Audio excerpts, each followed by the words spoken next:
श्री परमात्मने नमः।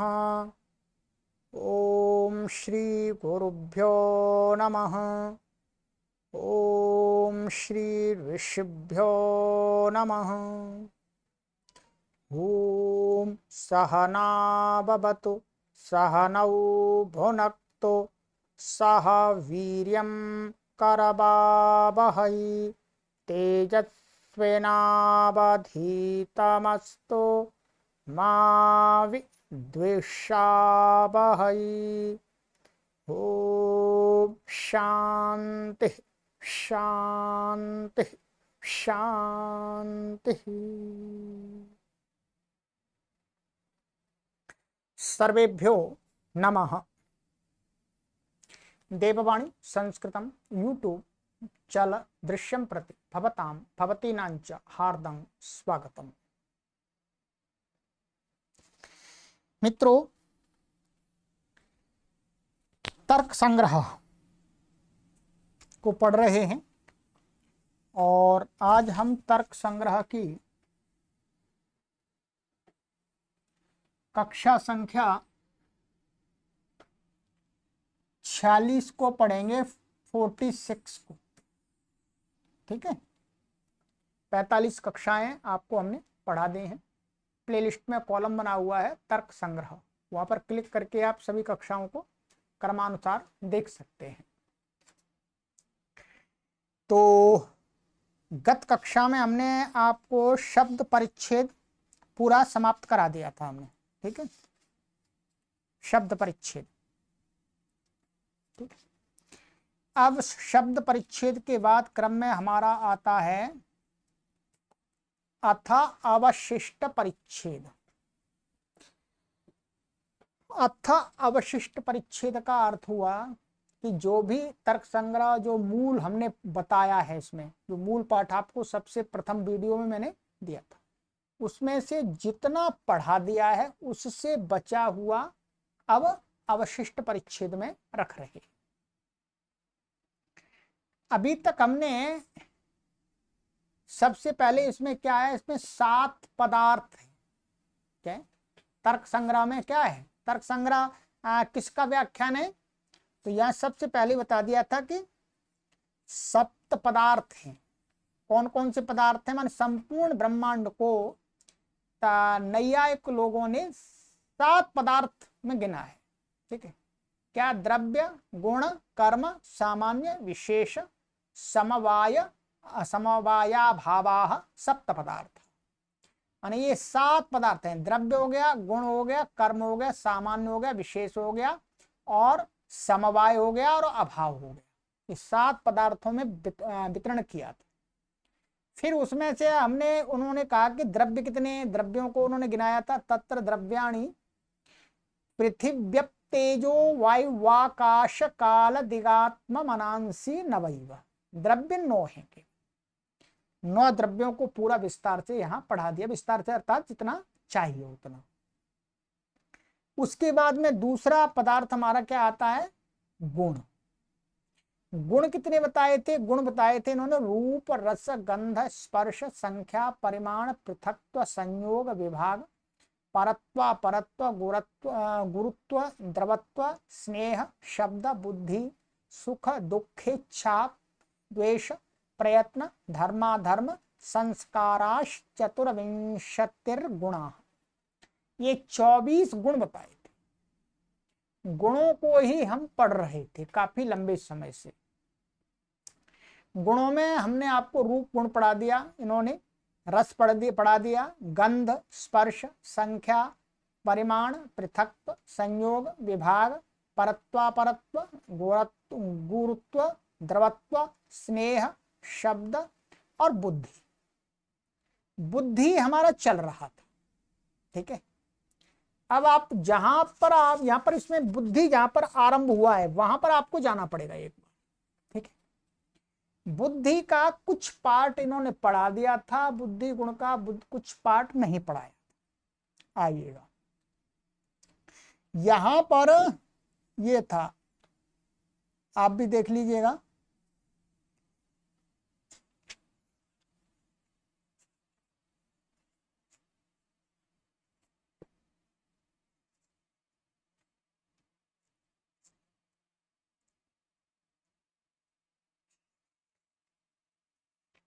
ये था सर्व व्यवहार हेतुर्ज्ञानम बुद्धि, अर्थात संपूर्ण व्यवहारों का जो कारण गुण होता है उसी को क्या कहा था इन्होंने, ज्ञान। अब वो ज्ञान और वही ज्ञान बुद्धि है। और सात द्विविधा, वो बुद्धि दो प्रकार की है, वो ज्ञान दो प्रकार का होता है। एक स्मृति ही स्मृति के रूप में होता है और एक होता अनुभव अनुभव के रूप में। ठीक है, स्मृति अनुभवश्च, ये बता दिया था। फिर आगे यहाँ पर पढ़ाया था हमको श्रीमद अन्नम भट्ट जी ने कि संस्कार मात्र जन्यम स्मृति, माने स्मृति की परिभाषा बताई थी कि केवल संस्कार से जो उत्पन्न होने वाला ज्ञान है उसको बोलते हैं स्मृति। ये यहां समझ लिया था। फिर कहते तद भिन्नम, फिर आगे क्या कहा था, तद भिन्नम ज्ञानम अनुभवः, माने उस संस्कार से, केवल संस्कार से उत्पन्न जो स्मृति रूपी बुद्धि है, ज्ञान है, ज्ञान बुद्धि पर्यायवाची है यहाँ पर, तो जो बुद्धि है उससे भिन्न जो ज्ञान है, माने संस्कार से उत्पन्न जो नहीं है, तो वो वाला ज्ञान कहते हैं तद भिन्नम ज्ञानम अनुभव। वो ज्ञान कैसा कहलाता, अनुभव ज्ञान, माने अनुभव बुद्धि। और सद्विविधा, वो जो अनुभव रूपी बुद्धि है, ज्ञान है, वो दो प्रकार का बताया था यहाँ। एक बताया था यथार्थ और दूसरा बताया था अयथार्थश्च। ठीक है, यथार्थ ज्ञान को पूरा पढ़ लिया, यथार्थ ज्ञान का काफी यहाँ पर प्रपंच किया, मन विस्तार करके पढ़ा दिया था आपको। ठीक है, यथार्थ के ज्ञान के अंदर क्या था, इसकी परिभाषा इन्होंने बताई थी, तदवती तत्प्रकार को अनुभव यथार्थ, माने जो पदार्थ जैसा है उसमें वैसा ही ज्ञान करना क्या होता है, यथार्थ अनुभव। ठीक है, और फिर यहाँ पर ही उस यथार्थ अनुभव, जैसे उदाहरण भी आता, रजते इदम रजतम इति ज्ञानम, माने कोई चांदी है, चांदी कहीं पर रखी हुई है, चांदी तो सिल्वर, तो उसमें उस चांदी का ही, रजत का ही ज्ञान करना क्या है, यथार्थ अनुभव। यथार्थ अनुभव के आगे हमें भेद वो बताए थे, यथार्थानुभव चतुर्विधा, जो यथार्थ अनुभव होता है वो भी चार प्रकार का होता है। क्या, प्रत्यक्ष अनुमिति उपमिति शाब्द भेदात, प्रत्यक्ष ज्ञान, अनुमिति ज्ञान और उपमिति ज्ञान और शब्द ज्ञान, चार प्रकार से बताया था ये यथार्थ अनुभव। फिर इसके साधन, मानिए ये के चार प्रकारों का जो होता है यथार्थ अनुभव, चार प्रकार के साधनों से होता है, प्रमाणों से। जैसे प्रत्यक्ष ज्ञान होता है वो प्रत्यक्ष प्रमाण से होता है, अनुमिति ज्ञान होता है वो अनुमान प्रमाण से होता है, उपमिति ज्ञान होता है वो उपमान प्रमाण से होता है, और जो शब्द ज्ञान होता है वो शब्द प्रमाण से होता है। ये पूरा चल रहा था। तो यहीं पर हमारा ये बीच में हमने चारों प्रमाण पढ़ लिए, चारों प्रकार का यथार्थ अनुभव का विस्तार देख लिया, और उसमें बीच में हेत्वाभास भी आ गए थे, वो भी विस्तार से पढ़ लिए। ठीक है, अब जो क्या है, बुद्धि का स्मृति। ठीक है, स्मृति और यथार्थ अनुभव तो आ गया, उसमें अयथार्थ अनुभव बचा हुआ था। ठीक है,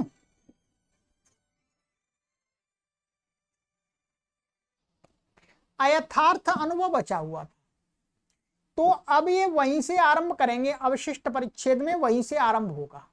ठीक है, ये मैंने पूरी आज का जो अवशिष्ट कहां से आरंभ हो रहा है, अब बुद्धि का जितना पार्ट हो गया बुद्धि गुण का, उससे बचा हुआ बुद्धि का जो और विस्तार है वो अब बताएंगे। ठीक है, चलिएगा, आ जाइएगा। ये कह रहे हैं, ठीक है, और इसके अलावा जो बाद में हमारे अभी 5 पदार्थ बचे हुए हैं, क्या है, 5 पदार्थ बचे हुए हैं, कर्म, सामान्य, विशेष, समवाय और अभाव, ये 5 पदार्थ इनको बताएंगे। और जो गुण बचे हुए हैं, माने बुद्धि का जो बचा हुआ है वो, और बुद्धि के अलावा और भी जो 24 गुणों में जो बचे हुए हैं, कितने बचे हुए हैं वो बता देते हैं आपको। देखो, बुद्धि खत्म हो जाएगा तो सुख दुख इच्छा द्वेष प्रयत्न धर्माधर्म संस्कार, ये 7 गुण बचे हुए हैं, इनको यहां पर अब समझाएंगे। ठीक है, चलिएगा तो अब आगे बढ़ते हैं। ये सारी बातें आपको तभी समझ में आएंगी जब आपने पीछे पढ़ा हुआ है। ठीक है, अयथार्थानुभव निरूपणम। अयथार्थानुभव त्रिविधा, माने जो अयथार्थानुभव है, माने अयथार्थ रूपी जो अनुभव है वो 3 प्रकार का है। त्रिविधा, संशय विपर्य तर्क भेदात, माने संशय, एक संशय, दूसरा विपर्य और तीसरा तर्क। ठीक है, तर्क भेदात।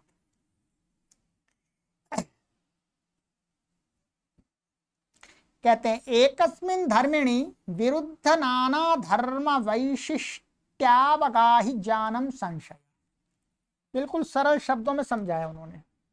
कहते हैं एकस्मिन् धर्मिणि, एकस्मिन् धर्मिणि का अर्थ है एक पदार्थ में, माने कोई भी एक कोई वस्तु है, कोई है, ठीक है, उसमें धर्म धर्म होता है, जिसमें धर्मिणी, धर्म का अर्थ है गुण, गुण गुण माने गुणी, माने वस्तु में, जैसे पुस्तकत्व गुण किसके अंदर है, इसके अंदर है, तो ये हो गया।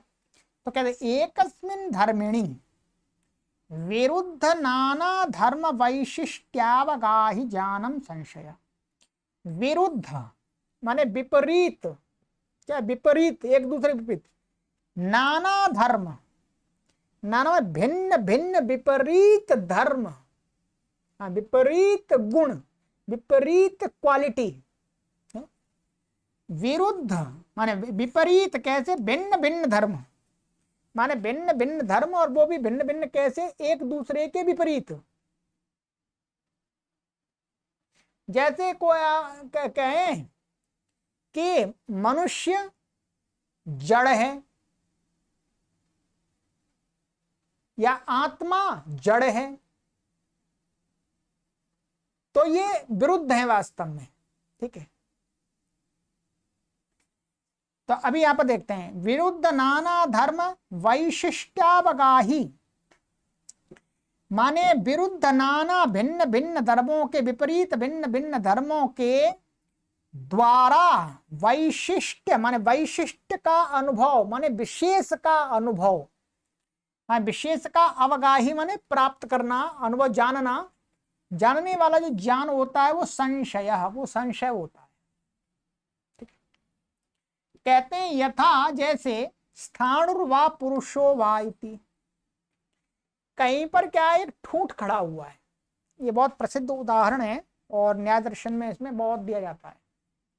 मानिएगा कहीं रास्ते में, कहीं जंगल सा है, माने सुनसान सा है, कहीं रास्ता है, उस रास्ते के किनारे एक कोई पेड़ है, वो पेड़ क्या है, आंधी में टूट गया है, तो वो ठूंठ रह गया, उसको ठूंठ बोलते हैं, ठूंठ रह गया। अब क्या है, कोई व्यक्ति वहां से गुजर रहा है, तो वो दूर से देखता है, वो ठूंठ उसको क्या लगता है, कभी तो वो आदमी लगता है, कभी लगता है ठूंठ। यथा जैसे स्थाणुर्वा पुरुषो वा इति, ये वो सोचता है, विचार करता है कि भाई ये कोई आदमी खड़ा है या ये ठूंठ खड़ा है। ध्यान रखिएगा। अब यहां पर विपरीत धर्म क्या है, कोई आदमी, पुरुष तो होता है चेतन, और जो ठूंठ होता है वो होता है जड़।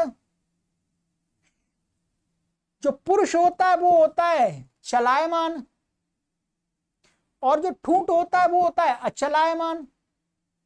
तो ठूंठ और पुरुष ये क्या है, वो एक ही द्रव्य है, द्रव्य तो एक ही है, परंतु उसमें कभी वो चलायमानत्व का, धर्म का उसमें आरोप कर रहा है, उसको समझ रहा है अरे ये तो पुरुष लग रहा है, कभी वो उस ठूंठ का ज्ञान कर रहा है।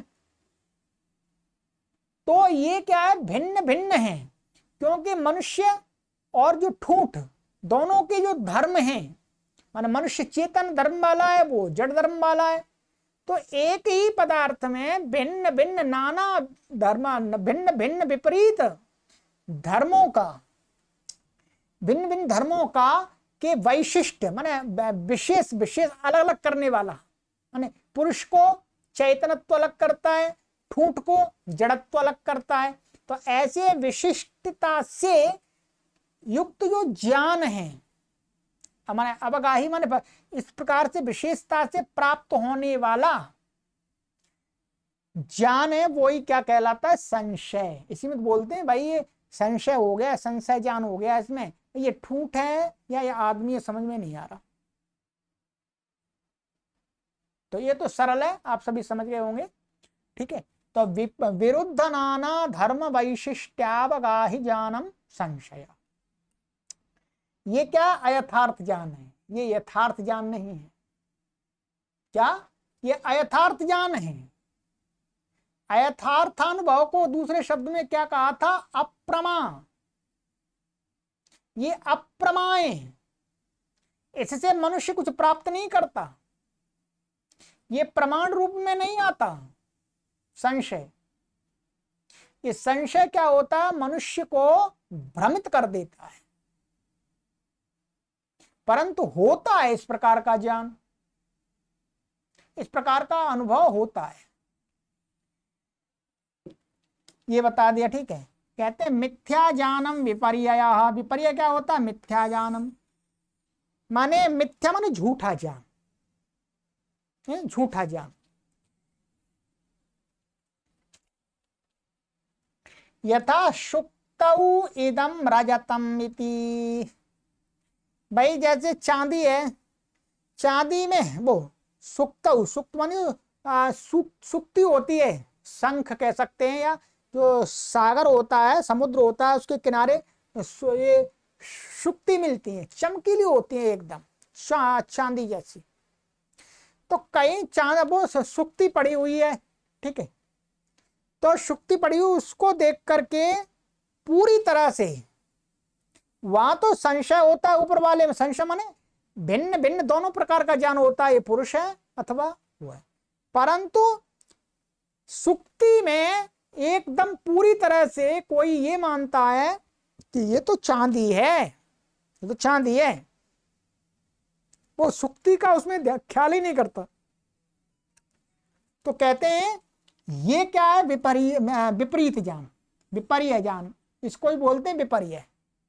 ये भी क्या है? अयथार्थ, इससे कुछ प्राप्ति नहीं होती, इससे मनुष्य भटक जाता है। माने किसी पदार्थ में जो जैसा पदार्थ है उससे विपरीत ही उसमें बोध करना क्या है? विपर्य। ये विपर्य क्या होता है? अयथार्थ अनुभव रूपी बुद्धि है, ज्ञान है। तो ये हो गया यथा शुक्तौ इदम, तो शुक्ता विदम संधि से हो जाता है, राजतम इति माने ये चांदी है, पर चांदी तो है नहीं। अब बता रहे हैं आगे तीसरे प्रकार का,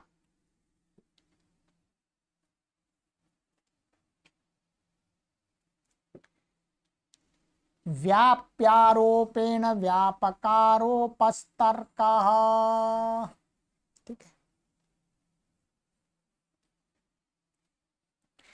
कहते हैं व्याप्य, व्याप्य और व्यापक दो तो आपको बहुत समझाया है, हम यहां पर फिर ले लेते हैं, यहां पर यहाँ इसी के हिसाब से क्या है? अग्नि और धूम, इन दोनों में अग्नि क्या है? व्याप्य, और व्यापक क्या है? धूम, ठीक है। इसी प्रकार से हर जगह घटा सकते हैं। व्याप्यारोपेण व्यापकारोपस्तर्कः माने व्याप्य के आरोप माने ग्रहण ज्ञान से, व्याप्य के ग्रहण ज्ञान से माने आहार्य ज्ञान से, माने व्याप्य का ज्ञान लेकर के, ऐसा कह सकते हैं, उस व्याप्य ज्ञान से व्यापकारोपस माने व्यापक का ज्ञान करना, ठीक है, व्यापक का ज्ञान करना, व्यापक का ज्ञान करना, व्याप्य के ज्ञान से व्यापक का ज्ञान करना, अथवा व्याप्य के अभाव के ज्ञान से व्यापक के अभाव का ज्ञान करना, यही क्या होता है? तर्क का, ये तर्क होता है। ये तर्क क्या है? वस्तुतः ऐसा लगता है ये प्रमाण, तर्क प्रमाण नहीं है, ये अयथार्थ अनुभव है। क्या है? ये यथार्थ अनुभव भी नहीं है, ये अयथार्थ अनुभव की श्रेणी में रखा गया है। कैसे? अब बता रहे हैं, देखिए यहां कहते हैं यथा जैसे, यदि वाहनिर न स्यात् तर्हि धूमोपि न स्यात् इति। ये तर्क वास्तव में प्रमाण नहीं है, परंतु प्रमाण का उपकारी ज्ञान है, प्रमाण का उपकार करता है, प्रमाण को इस ज्ञान से सहायता मिलती है। जो आपको बताए थे प्रत्यक्ष, अनुमान, उपमान शब्द जो प्रमाण है, उन सभी प्रमाणों में जो तर्क है वो हेल्प करती है, उनका सभी चारों प्रमाणों का सहायक है तर्क। ये कहते हैं जैसे यदि वह्निर् न स्यात्, अग्नि नहीं होती तो धूमोपि न स्यात्, धूम भी नहीं होती। किसी आदमी ने कहीं पर्वत पर धुआं निकल रहा था, क्या धुआं निकल रहा था, और उसके साथ में कोई व्यक्ति था, उसको कहा भाई धूम दिख रहा, अग्नि नहीं दिख रही वहां। तो उसने कहा यहां पर अग्नि नहीं है भाई, अग्नि नहीं है, अग्नि दिख नहीं रही। तो वो कहता है भाई, तर्क देगा उसको अग्नि बताने के लिए, क्या देगा? तर्क देगा कि यदि वह्निर्न स्यात् तर्हि धूमोपि न स्यात्, यदि यहां अग्नि नहीं होती तो धूम भी तो नहीं होता। ये तर्क ही तो हुआ, यहां अग्नि नहीं होती तो धूम भी नहीं होता, क्योंकि अग्नि और धूम का व्याप्य व्यापक का संबंध है। क्या? व्याप्य और व्यापक का संबंध है। और जहां व्यापक होता है, ध्यान देंगे, जहां व्यापक होता है वहां पर व्याप्य अवश्य होता है। क्या? जहां पर व्यापक होता है वहां पर व्याप्य अवश्य होता है। तो इस प्रकार से किसी को पक्का कराना कि भाई यहां पर धूम है तो अग्नि भी है, ये तर्क है, ये अनुमान प्रमाण में नहीं आएगा। ध्यान रखेंगे, ये आपको लग रहा होगा अनुमान में, अनुमान में नहीं। ऐसे ही इसको ऐसे कह सकते हैं, ठीक है, कि अत्र माने कोई कह रहा है, किसी ने ऐसा कहें कि भाई यहां पर अग्नि है इसलिए धुआं है, अग्नि है इसलिए धुआं है, परंतु यहां पर क्या? धूम धूम के, वो अग्नि के अभाव से धूम का अभाव होना चाहिए, परंतु यहां पर धूम दिख रहा है, पर इसलिए कहते हैं अग्नि नहीं होती तो धूम में नहीं होता, क्योंकि जहां पर अग्नि होती है वहां पर, जहां धुआं होता है वहां अग्नि भी होती है। तो वही का व्याप्यारोपण, व्याप्य के ज्ञान के द्वारा व्यापक का ज्ञान करना ही क्या होता है? तर्क होता है। तो यहां पर तर्क का इन्होंने उदाहरण दिया है, ठीक है। यथा वह्निर्न स्यात् तर्हि धूमोपि न स्यात् इति।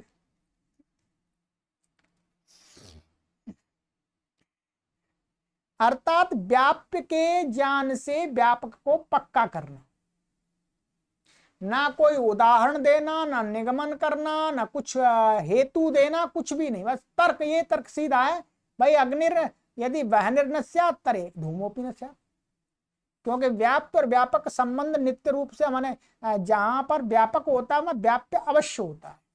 ये सिद्धांत आपको बता दिया था। तो ये इस प्रकार से होता है।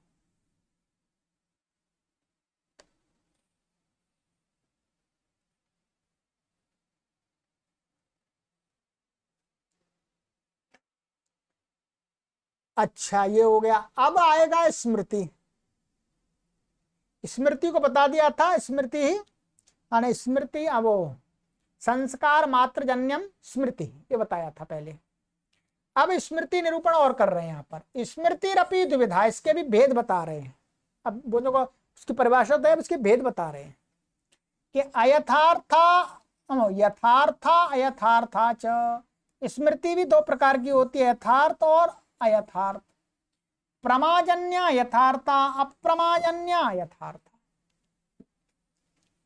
ये प्रमा और अप्रमा ये कहां पर था? जो यथार्थ स्मृति को ही यहां पर प्रमा कहा है। तो प्रमा ज्ञान से माने यथार्थ ज्ञान से। क्या? यथार्थ ज्ञान का ही नाम क्या है? प्रमा। अयथार्थ ज्ञान का ही नाम क्या है? अप्रमा। तो यथार्थ ज्ञान से उत्पन्न जो स्मृति है वो यथार्थ स्मृति होती है। ठीक है। और यथार्था प्रमाजन्या यथार्था। ठीक है। और अयथार्थ क्या होती है? अप्रमाजन्या, अप्रमाजन्य से। तो यहां पर ये बताया था, देखिएगा मैं बता देता हूं। प्रमा और अप्रमा की परिभाषा इन्होंने पीछे बताई थी, वहीं पर मैं आपको बिल्कुल वैसे वैसे ही शब्दों में बता देता हूं।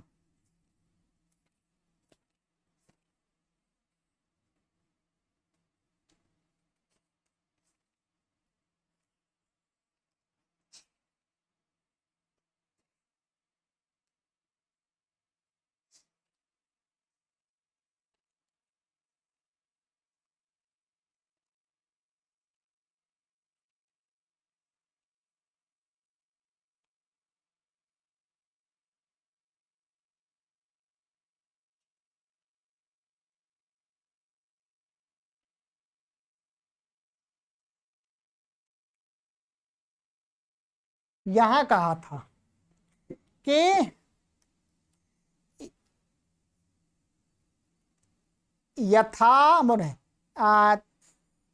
यथार्थ अनुभव ही क्या होता है? एक मिनट, इससे पहले वाला था,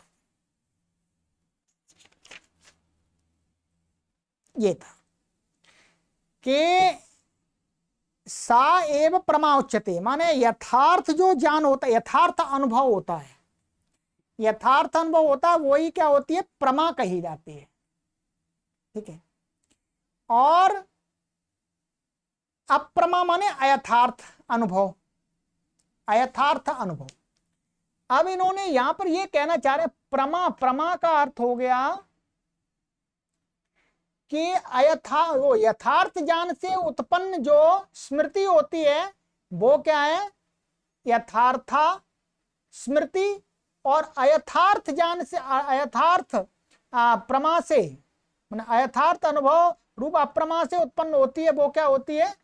अयथार्थ स्मृति। ये कह रहे हैं वास्तव में।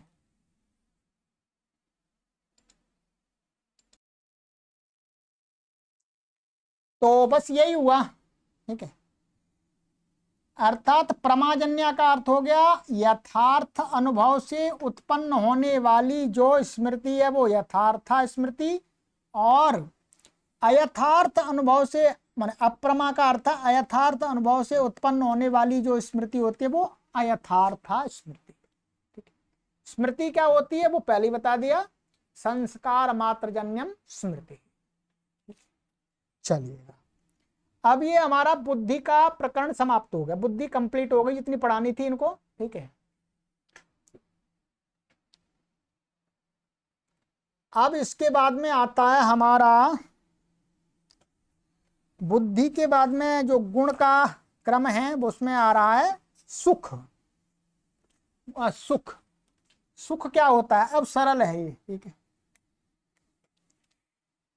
सुख निरूपणम, तो कहते हैं सर्वेशाम अनुकूलतया वेदनीयम सुखम, माने सभी प्राणियों को अनुकूल ज्ञान का विषय, माने सभी प्राणियों को अनुकूलता अनुभव करना, माने अनुकूलता माने कोई, माने प्रतिकूलता ना अनुभव होना ही क्या होता है?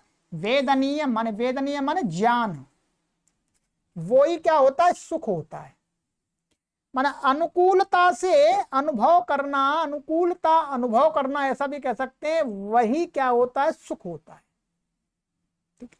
सरल है। जो सभी के अनुकूल ज्ञान का विषय है उसे सुख कहते हैं।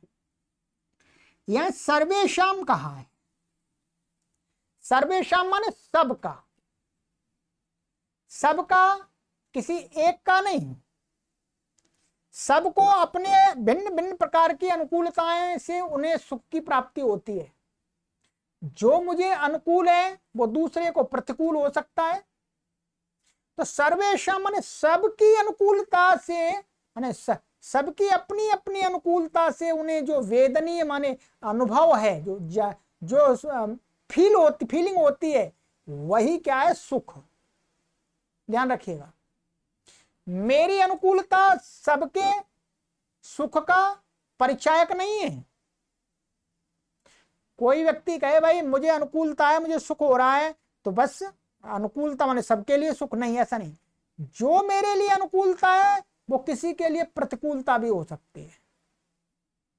मानिएगा एक उदाहरण देते हैं कि जैसे कोई मंद बुद्धि का व्यक्ति है,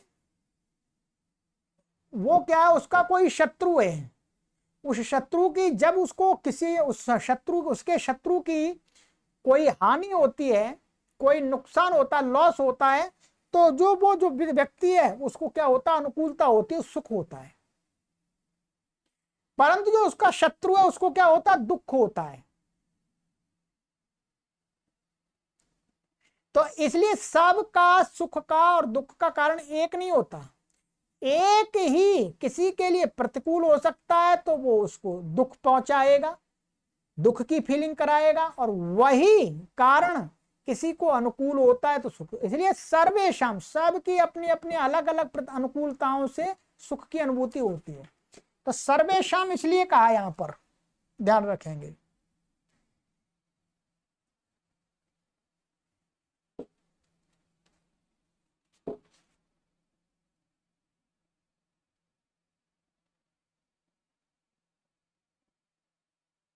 दुख निरूपणम, अब सुख के बाद दुख आता है। प्रतिकूलतया वेदनीयम दुखम, जो प्रतिकूलता का ज्ञान है, विपरीतता का ज्ञान है, माने अपने अनुकूल नहीं है, उस ज्ञान को ही क्या कहा गया है, वेदनीय। माने वो ज्ञान क्या है, वेदनीय विषय दुख कहा जाता है। ठीक, सरल है, तो कोई परेशानी नहीं इसमें।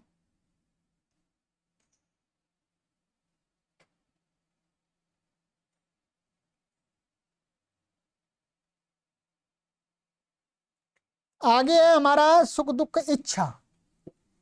इच्छा क्या होती है तो बताते हैं। इच्छा द्वेष प्रयत्न, एक ही बता दिया यहाँ पर। इच्छा काम, इच्छा क्या होती है, काम माने कामना, चाहना ही क्या है, इच्छा है। क्रोधो द्वेष, फिर इसमें दूसरा गुण है द्वेष। द्वेष क्या होता है, क्रोध। ठीक है, क्रोध को ही द्वेष कहते हैं। क्रोध करना ही, क्रोध ही वास्तव में द्वेष है। न्याय दर्शन में जाके द्वेष और क्रोध कोई अलग अलग नहीं है, द्वेष ही क्रोध है। और कृति ही प्रयत्न, फिर इसके बाद प्रयत्न है। तो प्रयत्न क्या होता है, कृति ही। कृति माने कुछ करना, कुछ करना ही क्या है, प्रयत्न है। ये गुण हो गया आपका। चलिएगा, तो आज की कक्षा में इतना ही करते हैं, ठीक है।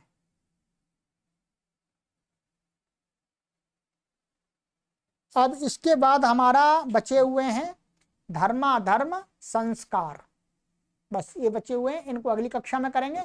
फिर हमारे जो कर्म, वो सप्त पदार्थ में कर्म सामान्य विशेष और समवाय या भाव है, उनको देखेंगे। ठीक है, चलिएगा, अब समाप्ति की ओर है। एक बार तो तर्क संग्रह आप पढ़ ही लेंगे अपने जीवन में, ठीक है।